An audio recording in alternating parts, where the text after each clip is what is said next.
کہ حجاج بن یوسف کے زمانے میں ایک عورت کا خامند بھی پکڑا گیا، اس کا بھائی بھی، اس کا بیٹا بھی،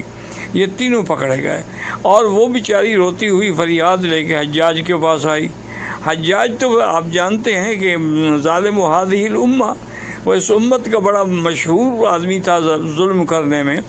تو اس نے دیکھا کہ یہ رو رہی ہے، پوچھا کیا بات ہے، اور نے کہا بادشاہ سلامت آپ وہیں رہیں،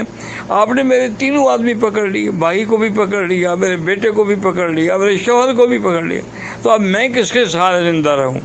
حجاج بھی موڈ میں آ گیا، تو کہنے لگا اچھا ایسا کرو کہ تینوں کو تو میں نہیں چھوڑتا، ان تین میں سے کسی ایک کو چن لو تم۔ اس نے کہا اچھا اگر ایسی بات ہے پھر میرے بھائی کو چھوڑ دو۔ تو حجاج حیران ہو کے دیکھنے لگا، کہنے لگا تم نے اپنے بھائی کے لیے مانگا ہے،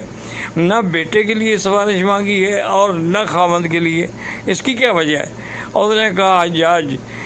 الزوج موجود، خاوند تو دوسرا بھی مل سکتا ہے، میں جب شادی کروں گی، ابھی میں نوجوان ہوں، والولد مولود، اور لڑکا بھی میں پیدا کر سکتی ہوں، لیکن والاخ مفقود، بھائی جو ہے وہ تو اب مجھے نہیں مل سکتا نا، وہ تو میری ماں باپ سے پیدا ہوا تھا، تو اس لیے میں نے وہ چیز مانگی ہے جو پیدا نہیں ہو سکتی۔